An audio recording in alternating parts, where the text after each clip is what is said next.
Kyle Shanahan was taken by paramedics to a local hospital where he spent much of the day before he was released after being involved in a car accident. We'll get to the part of Schefter's name being here because this is all fugazi. Palo Alto Lieutenant Nicholas Martinez said drugs and alcohol were not involved and no one was cited for the collision. The other driver was not injured. They're trying to water this down to make it seem like a big deal. If it is not a big deal, why did it take almost 2 weeks for you to report it? If this accident was not a big deal, if this was such a non-story, why was this being held from the public? Even though it was public record, why was the people that are hired to cover all things 49ers and cover all things NFL not releasing information about one of the more premier and noteworthy head coaches in the NFL getting into a serious car accident?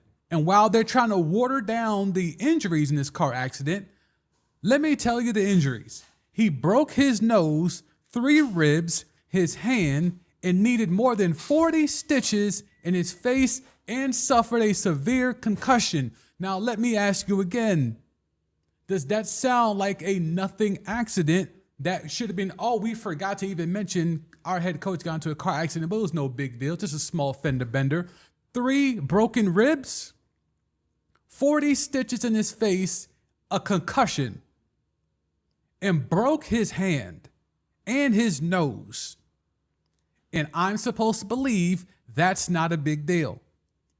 The head coach of a team that likes to think they're going to be a Super Bowl contender this year leaves the gig, or apparently leaves the chiropractor, if you believe what his best friend, the godfather to his children, who he shares matching tattoos with, Chris Sims says. Chris Sims is saying he was leaving the chiropractor. Now, why he's releasing that information 2 weeks after the fact when he knew clearly, he said he knew right away that it happened. But now that the information is public, now he's trying to add his piece to it. And let's take that with a grain of salt because we now know he's obviously too close to the story. So he's going to try to provide slant and cover for his mans. Allegedly, he's leaving the chiropractor, or allegedly he's leaving the gig over there at Levi Stadium, heading back home, gets into his car accident, and they're telling us where he suffered non-life-threatening injuries. Those non-life-threatening injuries are a broken nose, broken ribs, broken hand, and 40 stitches to his face, and a concussion. Something about somebody in the NFL suffering a concussion and those injuries being non-life-threatening is extremely troubling. Be that as it may, it's the Shield. They get to write their own narratives.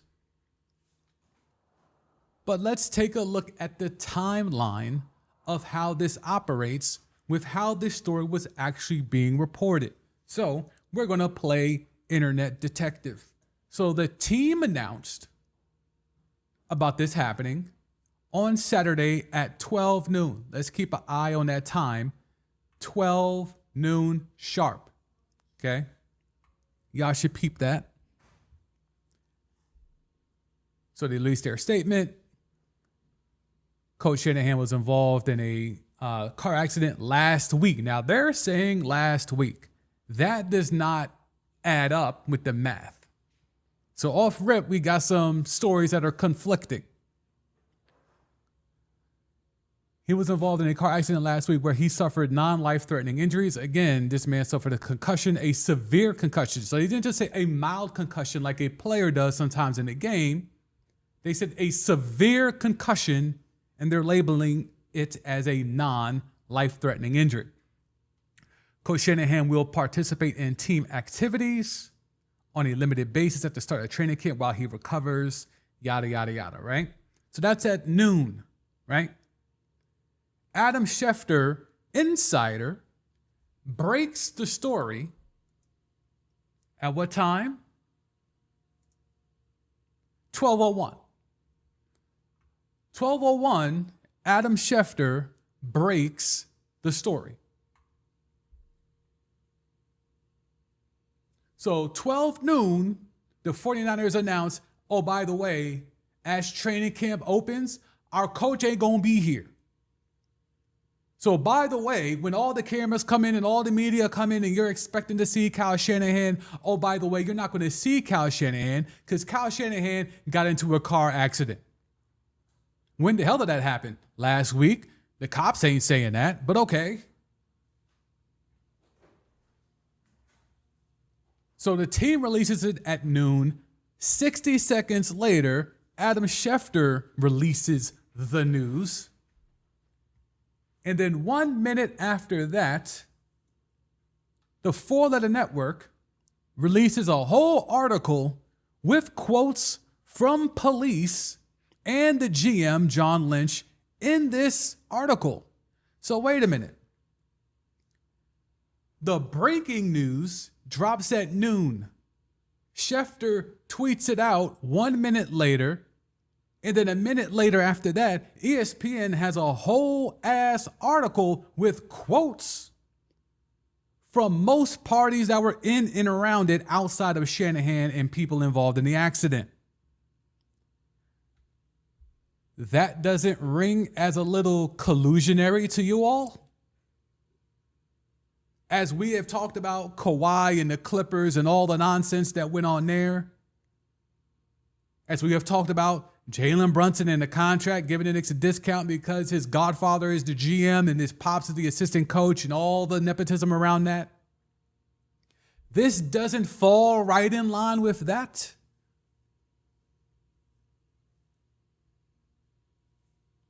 You tell me.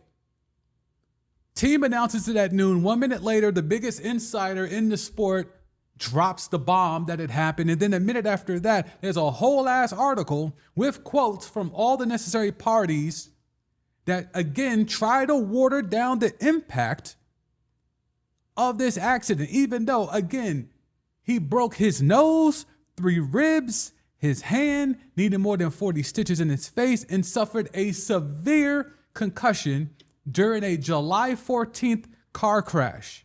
This story is not being reported like it should. This story is not being talked about like it should, because on these popular platforms, these large platforms, they're all in bed with the Shield. None more so than ESPN, who is literally owned by the league. So the NFL owns ESPN. We've talked about it when it came to Ryan Clark last week. We've talked about it prior in terms of collusion with Kaepernick when that was popping off, despite what Hove is telling you. Like, all this stuff just keeps showing how in bed all these media companies are with the NFL. And I get it. It's a relationship. They need content that drives ratings, which drives ad revenue. And the league needs a home to be able to produce their own content. So I get it. There is a relationship. There's always going to be some kind of, cohesiveness between a sports media network and a sports league. That needs to be a partnership. However, when does the partnership cross the line into, clearly ESPN was protecting Kyle Shanahan? More specifically, Adam Schefter, who, oh, by the way, wrote a book about Kyle Shanahan's father, Mike Shanahan.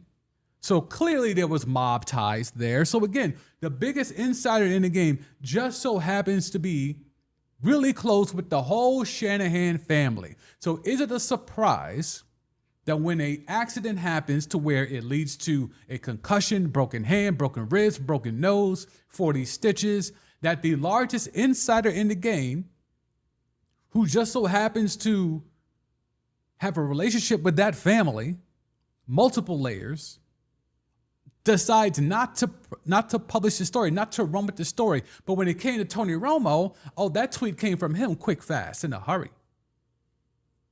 As soon as that Tony Romo tweet dropped, because he's on the competing network, and I'm assuming he doesn't have the same mob ties with the Romo family as he does with the Shanahan family, he was able to just tweet that out and keep it pushing. Let that aggregate and do numbers. But when it comes to his mans in them, when it comes to the Shanahan family, well, let me keep this low. How do y'all want to proceed? Kyle Shanahan, who is a Nepo baby, who is best friends with another Nepo baby and Chris Sims, and they have both risen to prominence. One deserved, another failing upwards. They both had the right last name to get into the NFL and carve out whatever career they decided they wanted for themselves.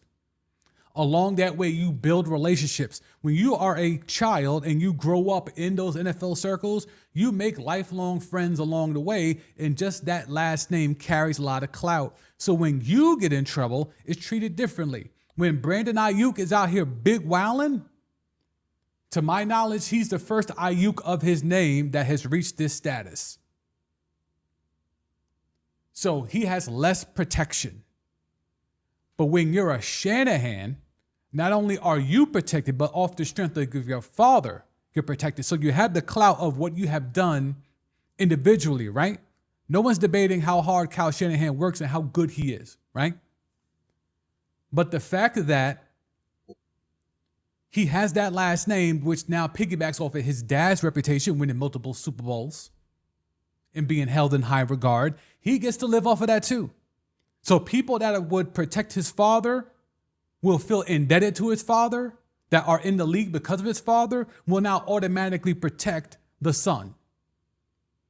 So the son now gets caught out there in an accident with a concussion, broken ribs, nose, face, all the stuff, severe concussion. And no one says anything. Absolutely wild.